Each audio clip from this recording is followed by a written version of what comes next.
Este é o SupraCast, o seu podcast de cardiologia do interior de São Paulo para o mundo. Fala pessoal, sejam todos bem-vindos a mais um episódio do SupraCast. Eu sou o Marco Antônio, cardiologista e fellow em hemodinâmica pela USP de Ribeirão Preto, e hoje estou aqui com meu grande amigo Pedro Heitor. E aí, Pedrão?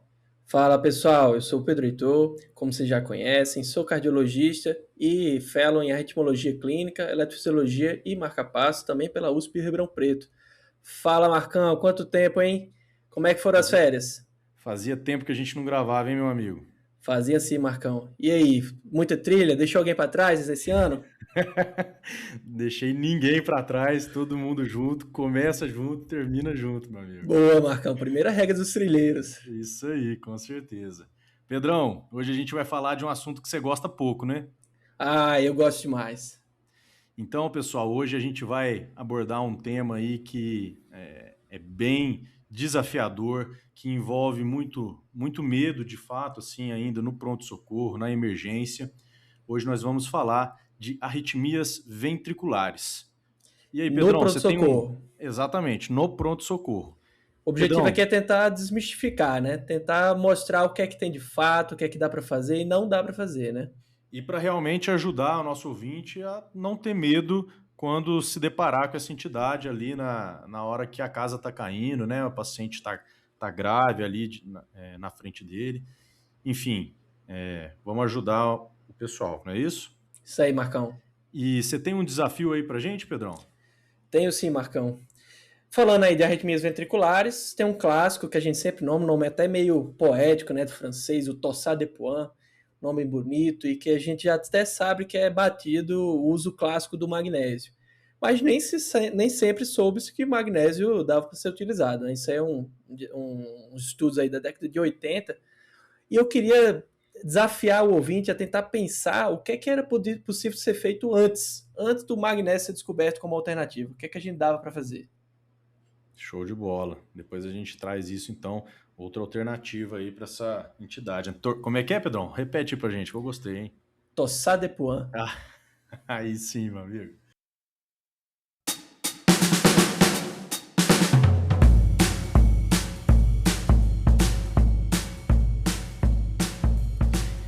Bom, pessoal, então, para a gente dar um start de fato nesse tema, é preciso relembrar alguns conceitos, né?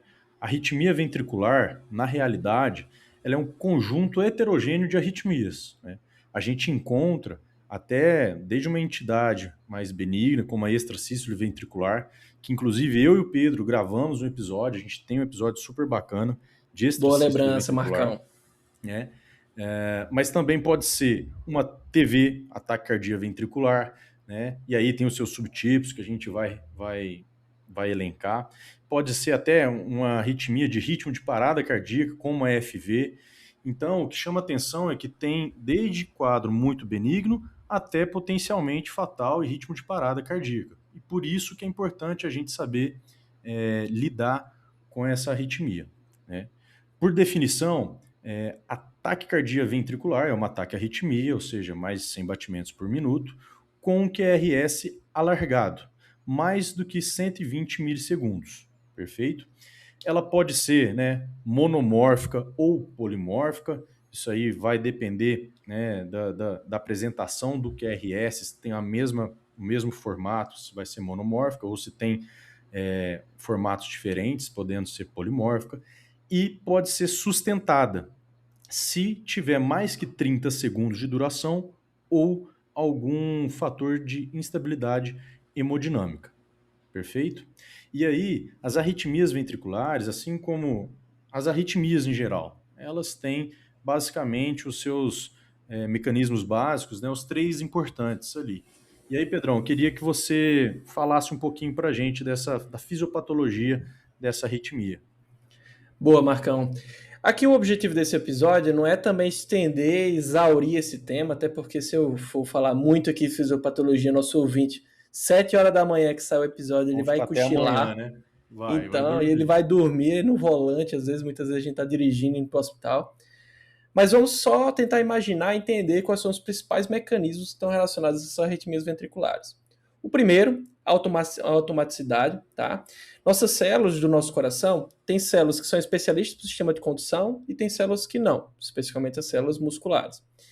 E cada célula tem uma propriedade automática diferente, sendo cada vez mais automáticas as células mais altas, né, do nosso sinusal, e cada forma vai descendo pelas células especializadas de condução, no AV, do RIS propriamente dito e dos ramos, elas têm uma propriedade de automaticidade mais reduzida. Porém, algumas células musculares, por um mecanismo ou outro que a gente vai comentar um pouco para frente, são capazes de adquirir um potencial de automaticidade e acabam surgindo um foco automático que dispara, seja ele por estatística ou deflagrador de taquicardias ventriculares, que muitas vezes a gente tem que atuar em cima dele para conseguir fazer o tratamento, tá? Muitas vezes esses mecanismos estão diretamente relacionados a um contexto de isquemia, no caso o paciente com uma doença isquêmica já avançada, um exemplo, ele teve um histórico do infarto, um infarto do período anterior, ficou com uma fibrose naquela localização, e essa fibrose tem um foco automático, contextos de hipóxia ou distúrbios eletrolíticos, em que o paciente, as células em condições normais, elas não têm uma propriedade automática, porém nesses contextos mais, vamos dizer assim, agressivos, elas adquirem essa propriedade automática. Ou muitas vezes quando a gente está em contextos catecolaminérgicos, né, que o paciente tem um contexto de adrenalina mais importante, que também modula a automaticidade dessas células, tá? Existem outros mecanismos também que a gente precisa lembrar, como por exemplo a atividade deflagrada, em que muitas vezes a gente está relacionado especificamente a um trigger deflagrador, tá? Normalmente são extracístoles. Eu quero fazer uma forte lembrança aí quando a gente está falando de pacientes com QT longo, em que uma extracístole deflagradora pode deflagrar, por exemplo, um torsade de Points, que a gente comentou mais previamente. Existe também mecanismos de reentrada, tá? Que esse muitas vezes ele pode ser mais letal, até muitas vezes pode ser até mais comum, porque na verdade a gente está falando, por exemplo, quando num contexto de uma fibrose, em que o paciente faz um circuito em que pega inicialmente por um sentido entre células que já estão despolarizadas e outras que ainda já estão em repolarização, e forma-se um circuito reentrante, e esse que deflagra propriamente a arritmia, muitas vezes até podendo ter um mecanismo de TV monomórfica. Um contexto clássico é especialmente pacientes com contexto de pós-infarto, tá? Muitas vezes esses pacientes podem deflagrar essas arritmias, e o tratamento, principalmente quando a gente for falar de tratamento crônico, é tentar modular essa região de forma a destruir ou acabar esse circuito de reentrada. Mas, Marcão, como a gente até estava falando previamente, né, nem tudo que reluz é ouro e nem toda taquicardia de QRS largo é TV. É importante que nosso ouvinte esteja isso muito claro, não é isso? Exatamente. É importante, igual você bem comentou agora, acho que a gente pode até mudar o nome, né? A gente não precisa chamar de TV, um ataque cardíaco ventricular. O ideal é a gente chamar, igual você bem comentou, taquicardia de QRS largo. Assim que a gente deve, quando a gente se depara com essa entidade, assim que a gente deve tratá-la. Aqui a gente não tem que pensar no contexto agudo ali, na emergência, pensar em qual que é a etiologia, e a gente vai sempre bater nessa tecla, né? A gente tem que tratar como uma taquicardia de QRS largo. A gente tem que relembrar que 80% dos casos dessas TVs, elas são de fato TVs, né, de origem ali ventricular. Agora, existe aquela parcela, os 20% ali, que na realidade trata-se de uma taquicardia que na verdade tem uma condução aberrante, ou seja, é uma taquicardia supraventricular, né, mas que por alguma razão, às vezes um bloqueio de ramo prévio, né, alguma doença estrutural ali, que faz com que a condução seja aberrante, e aí esse QRS vai estar alargado. Mas essa diferenciação a gente tem que ter em mente, porque a gente vai tratar como TV, né, independente se lá na frente a gente descobrir, a gente rever tudo e falar, era um ataque supra com uma condução aberrante. Mas na emergência, a gente precisa tratar TV como TV, independente da etiologia. Perfeito? Perfeito, Marcão. E lembrar que, assim, quando a gente está falando de taquicardia ventricular, isso inclusive é uma dúvida muito grande quando a gente está falando de médicos ou recém-formados ou que não tem uma formação tão ligada com a cardiologia, a gente pensa sempre que está relacionado a alguma doença estrutural. É isso, Marco? Exato, um coração Mas doente. nem todo paciente que tem um coração doente vai ter TV e nem todo paciente que tem TV tem um coração doente, né? Quando a gente fala especialmente de pacientes que têm uma TV com coração com doença estrutural, é importante lembrar que a causa mais comum são doenças, a cardiopatia isquêmica, né? Normalmente relacionada ou a um contexto agudo, paciente com infarto, ou um paciente que fez já uma fibrose, fez aquele mecanismo de reentrada, ou modulou as células para ter um mecanismo automático, que muitas vezes pode deflagrar, tá? Um outro contexto muito comum é o paciente com um contexto de miocardiopatia dilatada, também por mecanismos semelhantes, porque pode fazer foco de fibrose. Mas é super importante lembrar, até para o nosso ouvinte ter isso em mente quando ele está atendendo um paciente que apresentou uma TV, outras doenças estruturais sejam miocardiopatia hipertrófica, tá? Por isso que é super importante que a gente for falar mais à frente dos exames pós, o eletrocardiograma, que muitas vezes se tem um paciente que tem sinais de sobrecarga, muitas vezes uma sobrecarga mais apical, ou uma sobrecarga mais septal, lembrar que é um mecanismo que está fortemente relacionado.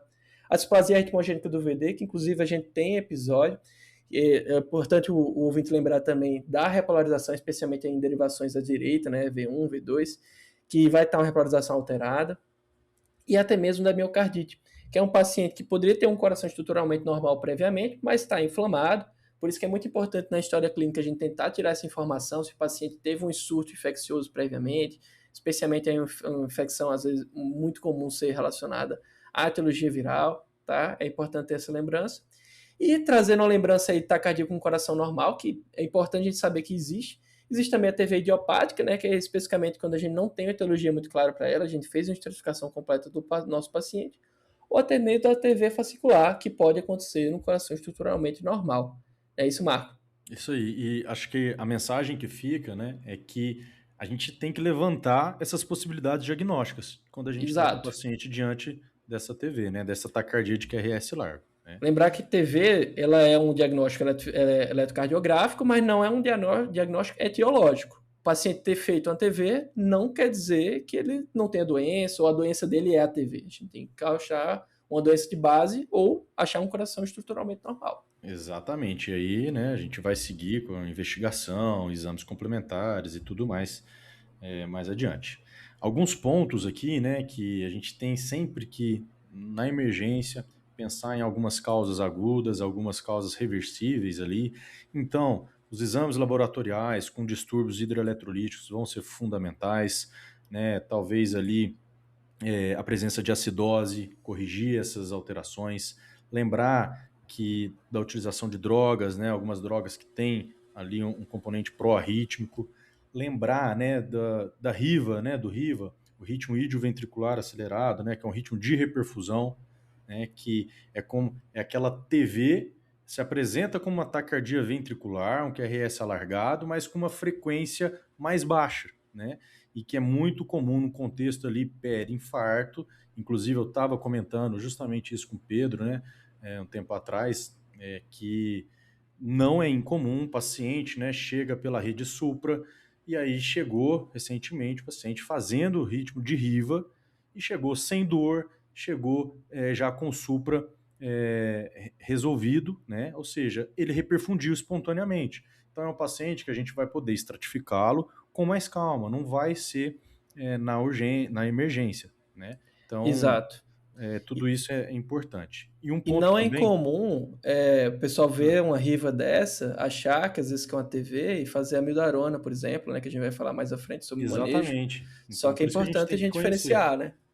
Exato. E E uma um forte ponto lembrança também. também aí, do ponto de vista, desculpa te interromper, Marco, quando você Pode fala falar. de drogas pró-arrítmicas, lembrar que toda droga anti-arrítmica, ela tem um efeito pró-arrítmico, né? E quando o Marco fala isso de drogas, a forte lembrança é de medicações que possam alargar a QT.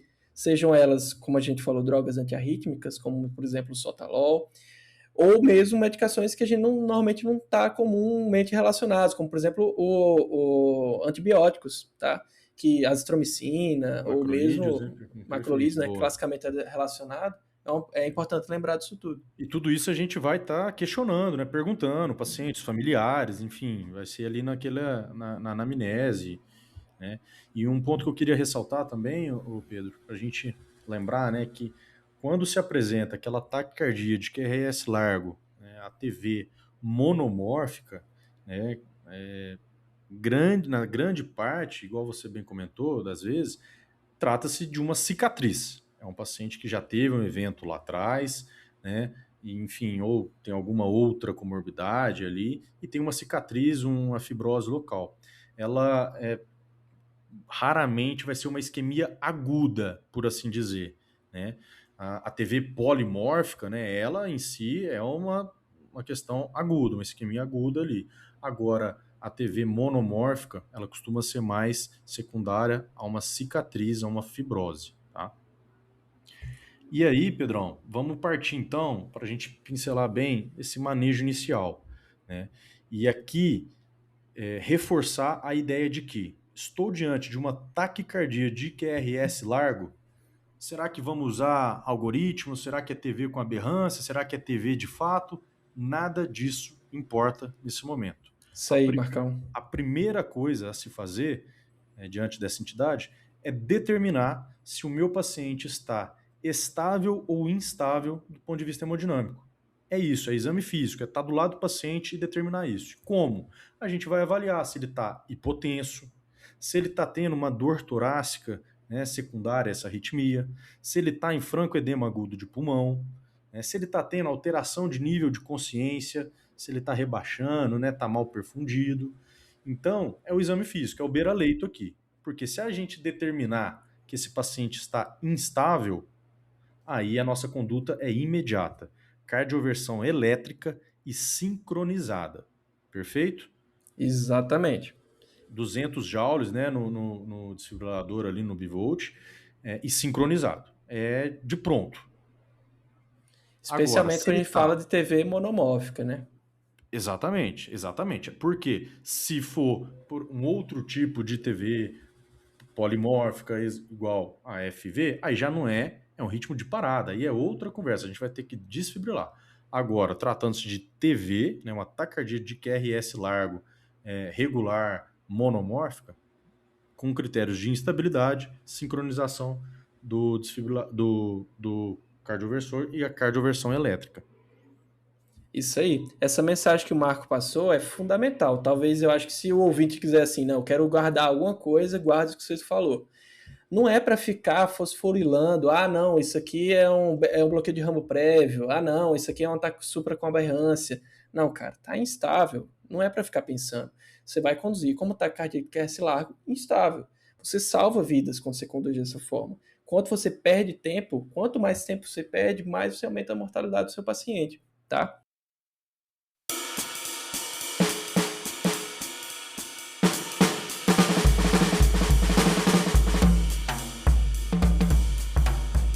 Mas, se eu estou no contexto de estabilidade clínica, o paciente não está hipotenso, não está com dor torácica, não está no contexto de edema agudo de pulmão, não está rebaixado ou alteração de nível de consciência, beleza, aí é outra condição.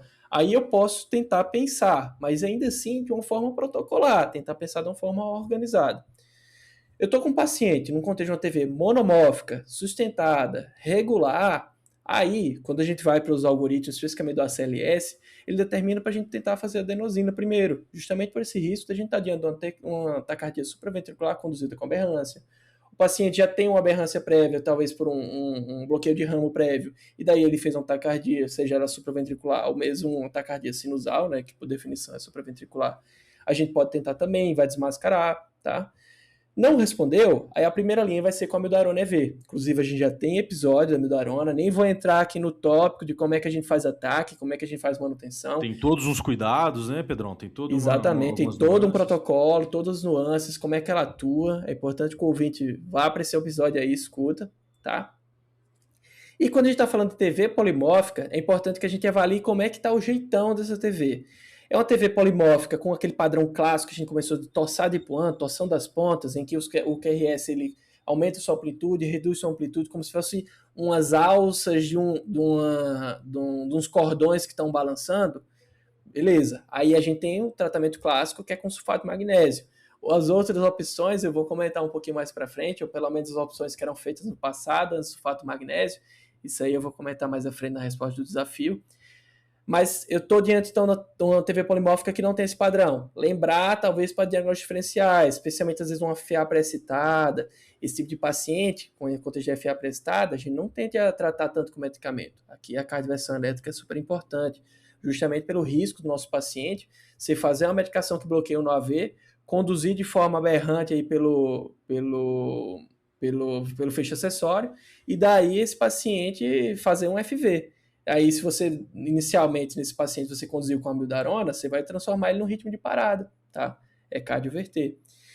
Ou, quando você está numa TV polimórfica que não é esses padrões que a gente comentou, é desfibrilar, certo? Você não vai ficar pensando muito, especificamente quando a gente pensar também no contexto do FV, que aí você está no ritmo de parada. O ritmo de parada é RCP, é desfibrilação. Você vai conduzir esse paciente conforme o SLS comanda. É isso, Marco? Exatamente. E lembrar, né, que só para pincelar também, que cardioversão elétrica, né, vai ser a sincronizada. Agora, quando a gente está nesses ritmos aqui de parada, aí vai ser a desfibrilação, onde a gente vai utilizar a carga máxima e não vamos sincronizar. Tá? Só esse adendo, né? Exato. Uma questão, Pedrão, igual reforçando isso que a gente está falando com o nosso ouvinte, né? Existem diversos algoritmos, né, para a gente diferenciar ataque ventricular de um ataque supra com aberrância. Quando existe muito algoritmo é porque nenhum deles, na realidade, é muito bom, né? A gente tem o de Brugada, tem o de Verequei, tem o de Pava, tem o de Santos, são diversos. Agora, a acurácia deles, né, no máximo, chega a 77,5%, que é o de Brugada, que é o mais acurado. Ou seja, 25% das vezes a gente vai errar. Então, deixa passar muita coisa, né? Deixa passar. Então, por isso que a gente não tem que se ancorar aqui nos algoritmos. Taquicardia de QRS largo, definir estabilidade ou instabilidade e aí prosseguir com as medidas.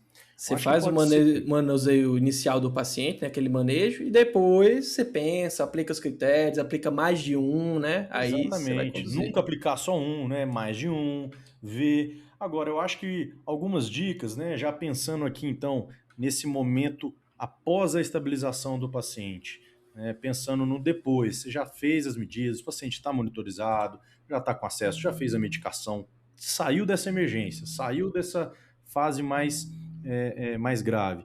Aí sim a gente vai começar a pensar nessa diferenciação e lançar a mão dos algoritmos. Eu acho que vale a pena a gente comentar aqui com o ouvinte algumas dicas, né, do racional de se pensar. Porque os algoritmos a gente tem que estudar, tem que ler, tem que muitas vezes decorar de fato, né? E agora tem um jeitão, assim, um racional, algumas dicas que a gente pode contribuir, né? Então lembrar da questão do eixo, né? Aqui o eletro de base do paciente pode ser fundamental, porque se a gente tem uma mudança de eixo, né, do eletro de base para o eletro da arritmia, isso já é uma coisa que conta um ponto a favor de uma TV de fato, né? Essa mudança de eixo. Aquela questão de um eixo muito desviado, a noroeste, né? Exato. Então, assim, isso mostra que está tendo uma ativação ali com origem no ventrículo, corroborando o fato de ser uma TV. A questão do tempo de ativação, né? Então, quanto mais longo for alargado esse QRS, mostrando aí uma ativação mais lenta, porque a despolarização vai estar acontecendo célula a célula, fala a favor de uma TV, perfeito? Tanto é que os critérios, né, o de Pava fala, né, dessa questão da ativação inicial um pouco mais lentificada, né? Então, esse é o racional. Mais lento fala a favor de uma despolarização célula a célula, então está acontecendo com origem no ventrículo, perfeito? A questão da concordância precordial, que também é um dos pontos do algoritmo de Brugada, que é isso? É bater o olho no eletro e você vai ver ali nas precordiais se V1 e V6, né, estão concordantes, estão iguais, tem alguma coisa errada, porque a gente aprende que no eletro normal tem aquela mudança, né, do padrão do QRS, de V1 V6. Eles estão olhando para paredes ali diferentes, né, uma parte diferente da parede. Então ele não pode ser igual, porque se for igual, está falando que você está tendo algum circuito ali, uma reentrada, provavelmente uma TV. Então, se atentar para isso. A questão da dissociação atrioventricular também, né, Pedrão? Os batimentos de Exato. captura, difusão. Talvez isso seja um dos pontos mais acurados, né, que a gente consiga ter informação. Porque se você definiu dissociação atrioventricular, você está definindo que tem um ritmo totalmente associado no átrio e no ventrículo, em que está mais rápido no ventrículo. Ou seja, o que é um ritmo rápido no ventrículo que está associado do átrio? TV, não tem como não ser, né? Exatamente.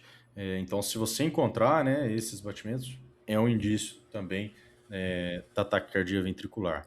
A questão do padrão morfológico também, que também é um outro ponto, né, dentro do critério, que a gente vai olhar ali, especialmente para V1, V2 e até V6. Mas assim, se tem cara de bloqueio de ramo esquerdo, né, ou cara de bloqueio de ramo direito, beleza. Agora, se sai desse normal de bloqueio de ramo direito e esquerdo, aí tem alguma coisa diferente, então. Provavelmente vai ser uma TV. Né? Qualquer coisinha que sai do normal, do padrão de um BRD, do padrão de um BRE, fala a favor de ser uma TV. Então, isso sim, são algumas dicas gerais, algumas coisas para a gente bater o olho e já pensar, não é isso? Isso aí, isso que o Marco trouxe, ele basicamente ele trouxe um resuminho de todos os critérios e talvez com os pontos mais relevantes de todos eles, né? Tanto a dissociação, concordância, tempo de ativação, eixo. Cada critério ele acaba lançando mão de mais um ponto mais ou menos desses que o Marco comentou. E se você tem uma noção do jeitão, já te informa muito. E quando a gente fala de padrão morfológico, só lembrar rapidamente, né? Quando a gente fala de padrão morfológico do BRD, é aquele padrão clássico que a gente fala de orelha de coelho, né? S, R', né? Em V1. Ou quando a gente fala de BRE, um padrão de QS em V1, com aquele R empastado lá em V6, padrão de V6. torre. Tudo que acaba fugindo disso, você fica meio na dúvida, ó, tá estranho, isso aí você lança a mão de outros pontos para te chamar a atenção. Exatamente. Então, beleza, você conduziu o seu paciente inicialmente, né, seja ele com cardioversão elétrica, com desfibrilação, ou mesmo com medicações, e como é que você vai conduzir ele? Lembrar que taquicardia ventricular é o diagnóstico eletrocardiográfico e não o diagnóstico etiológico. Aí a gente vai ter que lançar mão de exames e da história clínica do nosso paciente. Tudo aquilo que o Marco comentou, perguntar sobre as medicações que ele estava utilizando, dosar eletrólitos, tentar buscar causas reversíveis. Esse paciente teve uma diarreia muito importante, fez um potássio lá no chão, caiu muito magnésio, tem um distúrbio eletrolítico claro que levou aquilo. Beleza. Um outro ponto super importante que a gente vai lançar a mão é o eletrocardiograma pós-crise. Isso aí vai informar demais coisa pra gente, né? Não, tem um padrão aí que é sugestivo de uma displasia ritmogênica de VD. Ah, não, o nosso paciente está com supra de ST, o paciente está infartado. Isso é uma coisa super relevante. Ah, não, olha a repolarização desse paciente como é horrível aí na parede anterior. Será que tem uma doença miocárdica? Só uma forte lembrança aí para o ouvinte que quando a gente tem um ataque cardíaco ventricular, né, ou pelo menos arritmias ventriculares, ou mesmo quando a gente tem um marca-passo que está estimulando o ventrículo, a repolarização do paciente fica completamente alterada. Lembrar das famosas ondas T de memória, né, que elas podem estar alteradas e não necessariamente ser o padrão clássico do nosso paciente. Por isso que seriar eletros também é fundamental, especialmente quando você não tem um marcador claro de doença miocárdica que você vai definir ou que você precisa de uma conduta mais aguda.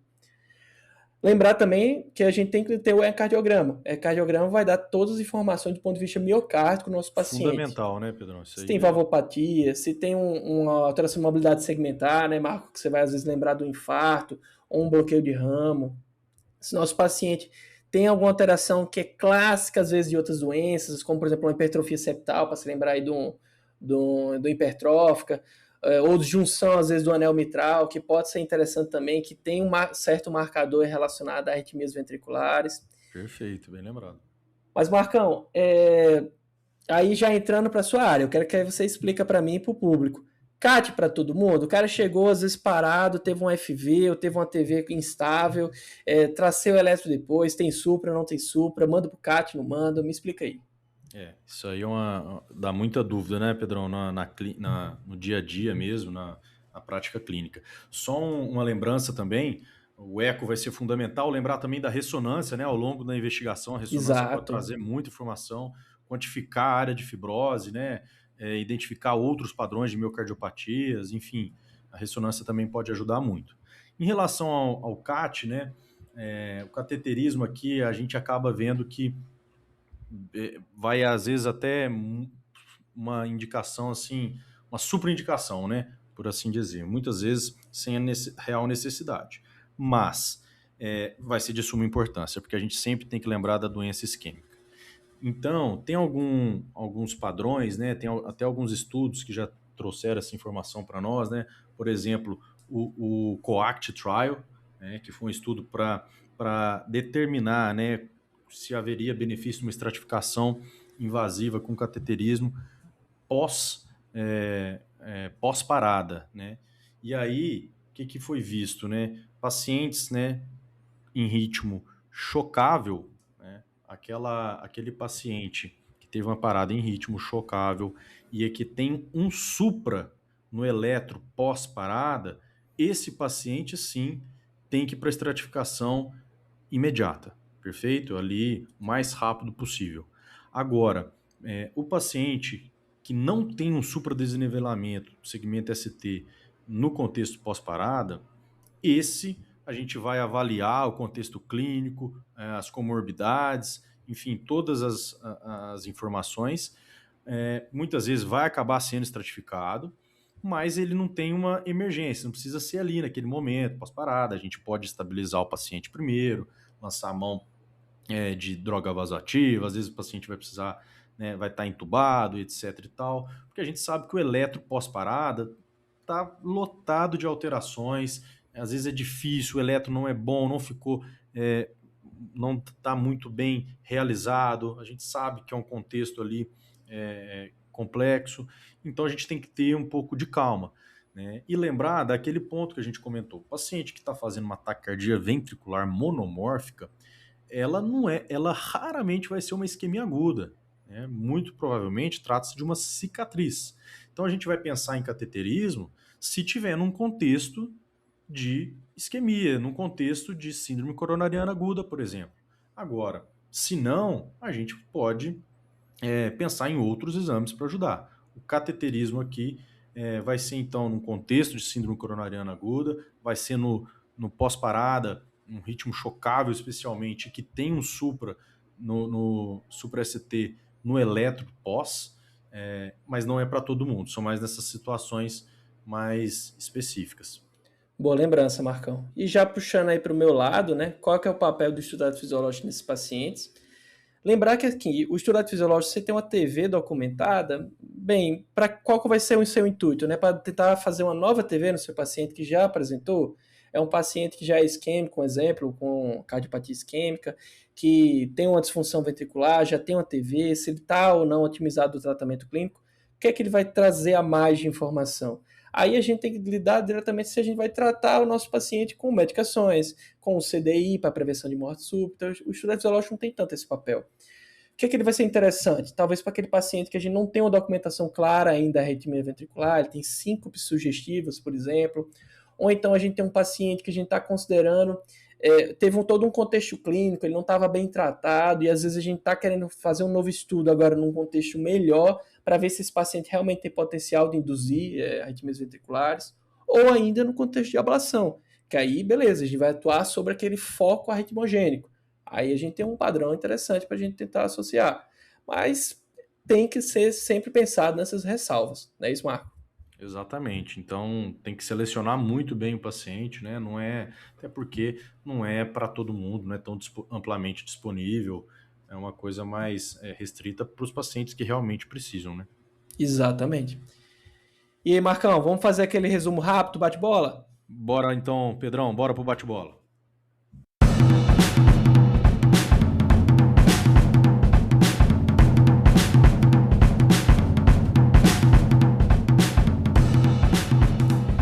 Marcão, me conta aí, qual é a definição de TV ou taquicardia de QRS largo?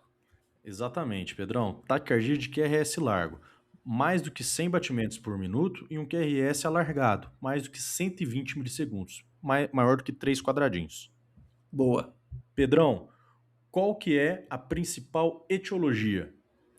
Principal etiologia é miocardiopatia isquêmica, tá? Normalmente no paciente que tem um IAM prévio, que ele já tem uma fibrose, que vai fazer um mecanismo de reentrada de automaticidade, mas eu queria que o ouvinte lembrasse, né, não esquecesse o paciente que já tem um QT longo, o paciente que tem miocardiopatia hipertrófica, displasia ritmogênica do VD, todos esses são pacientes com potencial risco de fazer uma TV E lembrar ainda do paciente que tem TV com coração estruturalmente normal. Marcão, tô com um paciente que chegou com ataque cardíaco QRS largo. Como é que eu faço a condição inicial desse paciente? Primeira coisa, determinar se o meu paciente está estável ou instável do ponto de vista hemodinâmico. Como que eu vou ver isso? Meu paciente está hipotenso? Meu paciente está com dor torácica? Meu paciente está com rebaixamento do nível de consciência? Está com a perfusão lentificada? Está em franco edema agudo de pulmão? Se qualquer uma dessas respostas for sim, ele está instável e aí o tratamento vai ser um. Boa, Marco. Pedrão, no tratamento agudo, qual que é? Boa. Então, fez aquela primeira pergunta que o Marco comentou, está instável, a gente vai cardioverter nosso paciente, ou mesmo se estiver num ritmo de FV, TV polimórfica, desfibrilar. Isso aí a gente não vai nem pensar. Tá estável, tá no contexto, por exemplo, de uma TV monomórfica, tá no contexto de uma TV polimórfica com padrão Torsades-de Pointes, a gente pode lançar mão de medicações. No contexto aí de uma TV polimórfica Torsades-de-Pointes, magnésio intravenoso, é importante super o ouvinte lembrar. E na taquicardia ventricular monomórfica regular, aí é super importante que o ouvinte lembre inicialmente da adenosina, que pode tentar diferenciar daquelas outras taquicardias, seja supraventricular com aberrância, já bloqueio de ramo prévio, enfim. E, não respondendo, a amiodarona. Esse é a linha de raciocínio que a CLS determina para a gente. E só quero trazer uma lembrança final aí no paciente que tem uma TV polimórfica, especialmente irregular, com aqueles padrões, com os QRS como se fossem lanças bem apiculados, que tem o padrão da FA pré-excitada. Nesse tipo de paciente, ele tem um fecho acessório, e se você faz lançar mão de uma medicação que bloqueia o NOAV, como adenosina, amiodarona, corre o grande risco de você bloquear o NOAV, conduzir tudo pela via acessória, se ela for capaz de conduzir, e fibrilar o seu paciente. Ou seja, você está com o paciente estável, faz medicação porque ele estava estável e transforma no ritmo de parada. E aí piora tudo, né, Pedrão? Piora tudo. E aí, né, lembrar, nesse caso, vai estar bem, costuma ser bem irregular, né? Exatamente. O padrão mais marcante aí é o QRS irregular. Isso é muito marcante, que a TV polimórfica normalmente tem morfologias diferentes do QRS. Aqui o QRS ele muda um pouco, varia um pouco, mas o que varia bem é a variabilidade ARR. Show Marcão, de bola. E para finalizar, beleza, resolvi, fiz a condução inicial, tirei meu paciente da TV. Como é que eu dou continuidade à avaliação dele? Ó, lembrar dos exames, né, laboratoriais, exame de sangue, com eletrólitos, com análise de uma presença de uma possível acidose, mas vamos ressaltar aqui a importância do ecocardiograma, fundamental, e também pensando até no segmento paciente, a ressonância, que é muito bem-vinda, cateterismo nos casos específicos, igual a gente comentou, né? Mas eu, se tivesse que ressaltar, acho que um eletro pós e um ecocardiograma são obrigatórios. E uma dica também, entrar em contato com a família, lembrar, às vezes esse paciente tem um eletro prévio Isso, que pode Marco, ser assim, boa. fundamental para a gente diferenciar, encontrar alguma alteração. Então tem que perguntar, tem que pedir por esse exame, procurar um eletro pré, um eletro pós, um ecocardiograma, já vai trazer muita informação para a gente. Além da clássica história clínica, se esse paciente já teve parada antes, se teve Com familiar com história de certeza. morte súbita, tudo isso é relevante, né? Perfeito. Marcão, que episódio legal. Eu sou suspeito para falar, mas eu adoro isso. E acho que a gente conseguiu trazer uns pontos bacanas e sempre ressaltando, né? Não perca tempo com Exato. os algoritmos, defina a estabilidade do seu paciente, que você vai salvar muitas vidas, não é isso? Exato, Marcão. E Pedrão, só então para a gente relembrar, traz de novo aí para a gente em relação ao desafio. Boa, Marco. A lembrança é o seguinte: quais eram outras alternativas, né, ou pelo menos o que era feito no passado, antes do magnésio, para a Torsades-de-Pointes? E aqui eu quero que o ouvinte lembre que assim, o Torsades-de-Pointes classicamente está relacionado a alterações de QT, aquele paciente que tem um QT longo, e normalmente situações de bradicardia, em que o paciente está com a frequência mais reduzida, tende a prolongar o QT. Muitas vezes até se a bradicardia, muitas vezes quando muito importante, ela é deletéria. por isso que antes, quando a gente não tinha lançar a mão do magnésio, a gente lançava a mão de medicações que tentavam acelerar mais o paciente, como, por exemplo, o isoproterenol, que é uma medicação que, inclusive, até hoje, a gente vai lançar a mão aí no contexto de Brugada, quando o nosso paciente tem um contexto de uma tempestade elétrica. É super importante lembrar, né, que você vai acelerar mais a frequência basal do seu paciente com o isoproterenol e vai diminuir essa janela de, às vezes, uma extracístole deflagradora. Além disso, existe a opção também do overdrive suppressor, tanto que você deixar o paciente sendo estimulado para um marca-passo de forma contínua, com a frequência um pouco mais elevada para diminuir essa janela, ou muitas vezes você colocar um marca-passo, fazer uma alternativa de um burst, de forma que você coloque uma estimulação mais rápida que aquela TV que o paciente está apresentando. Normalmente a gente põe ela de 15%, 20% mais acelerado, para você inibir aquele foco ectópico, ou ele entrar naquele circuito de reentrada e você conseguir cortá-lo. São alternativas, mas hoje em dia, a primeira linha de tratamento é o magnésio intravenoso. Sensacional, Pedrão, muito bom. Marcão, e quem é que você deixa aí de abraço? Chegou, então vamos mandar um abraço pro pessoal, né? Vou mandar aqui pro Dr. Lucas Eduardo, ele que foi meu R+, na clínica médica, cardiologista, sensacional. Grande abraço, Lucas. E você, Pedrão? Você tá indo aí de um abraço pro R+, eu vou mandar um abraço pro R-. O Vinícius Cruz, um grande R3 aí da nossa instituição, do Hospital das Clínicas de Ribeirão Preto. Grande residente que, infelizmente, perdemos eles aí para hemodinâmica, né? Vai seguir com vocês aí, poderia estar com Vinição, a gente na arritmia grande. também. Boa. Abração, Vinição. O famoso Vini Blonde. Show de bola. Pedrão, acho que ficou legal, muito bom, meu amigo. Lembrar o pessoal, né, de seguir, né, nos buscadores, seguir o SupraCast no Instagram, mandar seu Supra, mandar seu Eletro, a sua dúvida, os episódios aí que vocês querem que a gente, os temas que vocês querem que a gente aborde, enfim, vem muita coisa boa por aí, né? Não, Pedrão? Tem sim. E assim, um episódio sobre eletro, né? A gente não mostrou nenhum eletro. Eu acho que cabia trazer mais eletro pro SupraCast, né, não, Marco? Com certeza, isso aí. Então, Pedrão, muito obrigado, meu amigo, e até uma próxima. Até uma próxima, Marcão. Tchau, tchau, pessoal. Valeu, tchau, tchau.